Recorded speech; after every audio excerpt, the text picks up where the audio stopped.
What is good, YouTube? It is your boy Anime DevilHunter, and I hope everyone's having an awesome, fantastic day. I hope you guys all enjoyed the latest chapter of Kaiju number 8.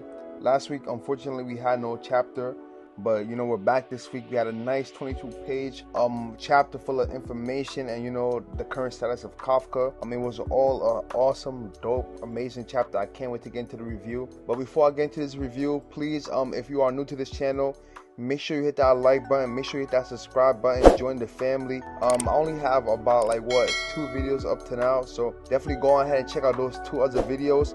Stay tuned for more content here on this channel. I cover a variety of content ranging from Jujutsu Kaisen to Demon Slayer to One Piece to Chainsaw Man to Tokyo Revengers, man, you name it. So and of course Kaiju number 8 as well. So definitely subscribe to the channel so you can be a part of the family and get all that awesome content coming down your feed. Now with that being said, comment down below your favorite character of Kaiju number 8. Mine's definitely Kafka, man. He's just an hilarious main character. If I'm 32, I definitely want Kafka's personality.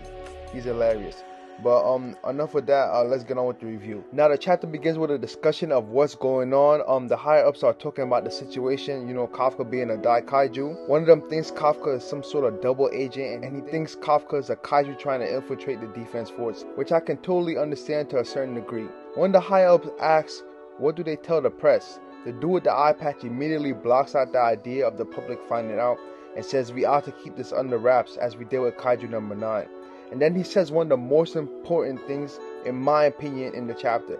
He says that he's heard rumors of a certain country that is experimenting with kaiju to human tissue transplants, and that they will insist on having a word about this. I felt like this was really important because we still don't know where are these kaiju coming from. And this also opens up possibilities to having future defense soldiers or enemies that are human but have kaiju organs, similar to what they did with Tokyo Ghoul. So basically the enemies or soldiers will use these transplants or organs to fight, if that makes sense. The next panel, we see the high-ups discuss what they should do with Kafka. One of them thinks that they should kill him and turn him into a weapon. The other dude thinks that he should be used as a biological weapon. And then we get a call in the middle of the discussion, and in this, the Director General of the Defense Force, Asayo Shinomiya. And isn't that Kuroko's father? I think that's, I think that might be her dad. Anyways, he orders them to hand over Kaiju number 8. And this dude honestly looks like a fucking badass. He's clearly a vet. My boy got the scars on his face and shit. We then turn to my boy Kafka, who's isolated and locked up in a room all alone. We then see these 2 scientists checking his vitals and stuff. And then we also see my boy Hoshina in the back, and he's patched up, good. Nice to see my boy doing good. He did take a big toll, man. My boy, he got pretty messed up against the kaiju. And all honesty, I feel like Hoshina is rooting for Kafka. To be honest, Hoshina's a real one. He was the only person besides Ichikawa to believe in Kafka. We then turn to Kafka, who's just thinking to himself, what's going on? What's gonna happen to me? Am I gonna come out of this situation all right? And man, I'm praying for Kafka, man. He then thinks back to him and Shinomiya's conversation about him possibly being turned into a special weapon. He then thinks right when he was so close to being by Mina's side and this happened. I feel for Kafka. Sometimes that happens to us in life, man. Right when we're so close to achieving a milestone, we then get a crazy setback. But all we can do is move forward, boys. Kafka then wonders if Mina is mad at him. And as this happens, Mina comes walking through the door and tells him that he's being transferred. Kafka tries to call her, but she gives him the cold shoulder. And he assumes because he was keeping a secret from her, she must be upset and she's going to have to get some blame for all this. Which I have no idea on how that's going to work, but we're going to have to see. Kafka then sees all his fellow division members and friends as he walks past them into the aircraft. Kafka feels bad for letting Ichikawa down.